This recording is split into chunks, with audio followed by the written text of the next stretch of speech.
Is Sunday worship a tradition or a commandment? You decide, they say. We worship on Sunday to honor the resurrection.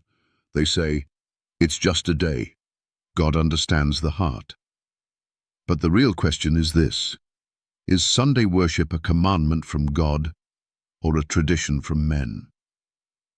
Today, we confront the truth that religious leaders dodge. You decide. But be warned, your eternity may hang in the balance. The 10 Commandments, written by God Himself. Exodus 20:8-10 says, "Remember the Sabbath day, to keep it holy. The 7th day is the Sabbath of the Lord thy God. Not the first day, not any day you choose. The 7th day. God didn't whisper it. He engraved it in stone with His own finger. That's not tradition, that's divine authority. Nowhere does Scripture say, remember Sunday to keep it holy. No verse says Jesus changed the day. No apostle issued a new command. So again we ask, is Sunday worship a commandment or a tradition? The lie that shook the world. Many believe Sunday worship was established by the early church. Let's test that claim. Jesus never once told His disciples to worship on Sunday. Instead, He kept the Sabbath. Luke 4:16. He said He was Lord of the Sabbath. Mark 2:28. He warned against breaking even one commandment. Matthew 5:19. Even in death, He rested in the tomb on the Sabbath, then rose the next day. Coincidence? No. Divine blueprint. The apostles? Acts 13:42-44 shows Paul preaching on the Sabbath to both Jews and Gentiles. So where is the command to switch to Sunday? You won't find it, because it doesn't exist. The root of Sunday worship: Rome, not Christ. Here's the history many refuse to face. In AD 321, Emperor Constantine, a sun worshipper turned political Christian, issued the first Sunday law declaring, "On the venerable day of the sun, let the magistrates and people residing in cities rest."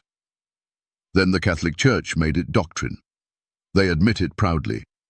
The Church substituted Sunday for Saturday by the plenitude of that divine power which Jesus Christ bestowed upon her. The Catholic Mirror, September 1893. So let's be clear.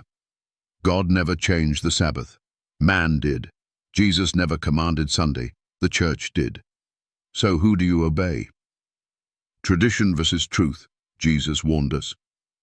Jesus said in Mark chapter 7:7-8, "Howbeit in vain do they worship me, teaching for doctrines the commandments of men. For laying aside the commandment of God, ye hold the tradition of men." And that's exactly what Sunday worship is, a tradition of men. It's not found in Genesis, it's not found in the Gospels, it's not found in the Epistles, it's not found in Revelation. But the 7th-day Sabbath is found from Eden to eternity. Isaiah 66:23 declares, "From one Sabbath to another shall all flesh come to worship before me." That's New Earth prophecy, not Old Covenant history. Final warning: you decide. So now the choice is yours. Will you follow a tradition rooted in sun worship, papal authority, and man-made laws? Or will you obey the commandments spoken by God, written in stone and kept by Christ? You can go with the crowd, or you can stand with the truth. But don't ever say you weren't told. Sunday worship is a tradition. The Sabbath is a commandment. You decide whom you will serve, but one day you will be judged by the choice.